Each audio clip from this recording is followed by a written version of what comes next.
October 1959. A Turkish army captain named İlhan Durupinar is hunched over aerial photographs from a NATO mapping flight. Then he sees it. A vast, boat-shaped scar in the mountains of eastern Turkey, about 157 meters long, almost exactly the length the Book of Genesis gives for Noah's Ark. The army filed the photograph away. 20 years passed before anyone came to dig. What they claimed they found would split believers, geologists and treasure hunters for the next half-century. Before any treasure hunter set foot here, it was just a strange shape on a hillside and a single verse that seemed to match it. Genesis 8:4 doesn't name a peak. It says the ark came to rest upon the mountains of Ararat, a whole region in eastern Turkey, not one named summit. The Durupinar formation sits about 30 kilometers south of Mount Ararat, deep in the Tenderek volcanic highlands of Agri province, close to the Iranian border. From the air, the outline is unmistakable. A pointed bow, a tapering stern, curved flanks pressed into the earth like a hull half buried by time. Measure it end to end, and you get roughly 157 meters. Convert the biblical 300 cubits using the Royal Egyptian cubit, and you land near the same figure. That is the moment the hairs on the back of your neck stand up, a shape that looks like a ship, a length that matches a 3,000-year-old text, sitting on a mountain the Bible itself points to. The coincidence is enough to make anyone look twice, which is exactly the trap and the temptation of this whole story. For 18 years, the photograph sat in a filing cabinet, and then Ron Wyatt arrived. Wyatt wasn't an archaeologist. He wasn't a geologist. He was an American nurse anesthetist from Tennessee who became convinced in the late 1970s that this boat-shaped scar in the Turkish highlands was, literally, the wreck of Noah's Ark. He returned to the site again and again through the 1980s, hauling metal detectors, soil probes, and conviction. He reported petrified timbers buried inside the formation, regular spacing in the rock that he read as ribs of a wooden hull, metal rivets, iron fittings, bands of what he said were fossilized animal hair. Every bump in the ground became a deck plank. Every stain became a stall for the animals. He framed the entire mountainside as a vessel turned to stone, parked exactly where the Bible said it would be. Wyatt's certainty was magnetic. He gave interviews.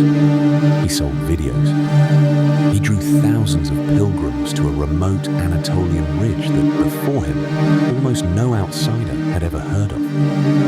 But certainty is not evidence, and almost everything he found could be read another way by anyone who knew the rocks. And then there were the stones. The most haunting evidence in this whole story wasn't on the mountain at all. It was down in the villages, near places like Arzap and Kazan. Just a short drive from the formation, you can still see them today. Enormous, upright slabs of dark basalt, taller than a man, each pierced with a single drilled hole near the top. Wyatt called them drogue stones, or anchor stones. Ballast, he said, that had once steadied the ark through the Great Flood, then been dragged to the valley by survivors. Ark hunters layered the toponyms on top. They pointed to village names that, they claimed, still echoed the 8 souls who stepped off the ark when the waters fell. 8 people, 1 mountain. A memory carved into the very speech of the place. It is a powerful, deeply human image. A flood remembered not in a book, but in the rocks of a field and on the tongues of a mountain village. This is where the story stops being about a shape and starts being about memory. And memory is exactly what we will have to weigh against the geology. Take those same stones to a geologist, though, and the romance starts to crack. The anchor stones are basalt steles with carved holes. Basalt is everywhere across these volcanic highlands. near-identical pierced steles turn up at other sites in Armenia and eastern Anatolia, where they are not anchors at all, but pagan cult markers later recarved with Christian crosses. No ark needed to explain them. Then there is the formation itself. The geologist Lawrence Collins walked the site, examined the bedrock, and described it as something far less miraculous. A natural mud and debris flow, slumped down the slope in some ancient catastrophe, and draped neatly around an uplifted block of harder basalt at its core. That hard core gave the flow its shape. Soft mud eroded around it, leaving a streamlined silhouette. The ribs and timbers Wyatt photographed follow the bedrock layers, not a hull. The bow and stern are what erosion always does to soft rock wrapped around a hard center. Nothing in this landscape needs an ark to exist. The mountain can make this shape entirely on its own. And usually, the explanation that needs no miracle is the one that turns out to be right. And the most damaging doubt of all didn't come from a critic. It came from inside Wyatt's own camp. David Fasold was a marine salvage expert and ark hunter who worked the Durupinar site shoulder to shoulder with Ron Wyatt in the 1980s. He brought sonar and ground-penetrating gear.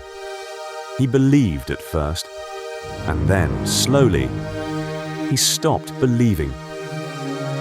Years later, Fasold went on record saying there was, in his own words, considerable evidence that this whole Noah's Ark story could be based on a natural formation. That admission, from a man who had everything to lose by making it, broke something. Decades of repeated surveys have failed to produce a single peer-reviewed finding that confirms a man-made vessel at Durupinar. Only reinterpretations of natural rock, the same stains and ridges read in new, hopeful ways. Even the 2025 radar headlines that revived the story in the press offered scans and patterns, not proof. Mainstream geology still reads Durupinar as landscape, not as ship. After more than 50 years of digging, the case for an actual buried boat is weaker, not stronger. So if the relic is probably a mirage, why on earth won't the flood itself go away? Because long before anyone wrote down the name Noah, someone else had already told this exact story. On clay, in a language most of us cannot read. The flood is real, as a story. And the oldest surviving version of it is not in the Bible at all. 3 Mesopotamian flood accounts have come down to us, baked into clay tablets from modern Iraq. The Sumerian flood story, the Atrahasis epic, and tablet of the Epic of Gilgamesh. The Atrahasis tablet dates to roughly 1646 to 1626 BC. The Gilgamesh flood material is no later than the early 2nd millennium BC, centuries, in some cases a full millennium, before Genesis was written down.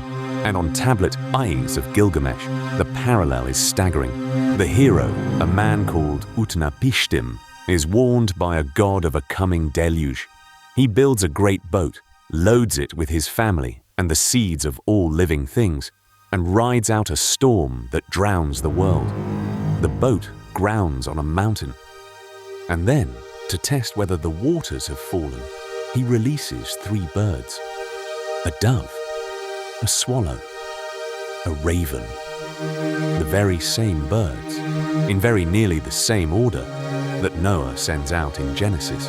I opened a hatch, and light fell upon my face. I looked at the face of the world. There was silence.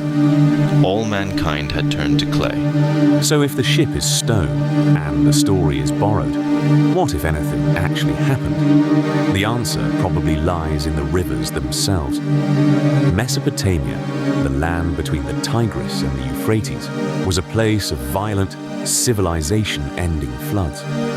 Archaeological layers at cities like and Shuripak preserve thick bands of water-laid silt. Whole settlements wiped off the map in a season. A single, real catastrophe, retold around firesides for generations, could very easily harden over centuries into one cosmic flood. One boat, one survivor, one mountain. Genesis, in this reading, didn't invent the story at all. It inherited it. The Hebrew writers took an older Mesopotamian flood tradition, reshaped it around one god instead of a quarreling pantheon, focused it on one righteous family, and gave it the moral weight we still feel today. Which makes Durupinar something stranger and sadder than a discovery. It makes it a mirror. We climb the mountain looking for proof of a story we had already decided, long before we got there, that we wanted to believe. So, is there a ship buried in that mountain? Almost certainly not. But there is something up there. A 157-meter scar that has pulled in mapmakers, treasure hunters, geologists, and pilgrims for over 60 years, all chasing a flood that civilizations have retold since they first learned to write. Maybe the real discovery was never the Ark at all. Maybe it is that this story has refused to die for 4,000 years, and we still cannot look away. What do you think the people of Durupinar actually saw? Tell me below. And until next time, stay skeptical and stay curious.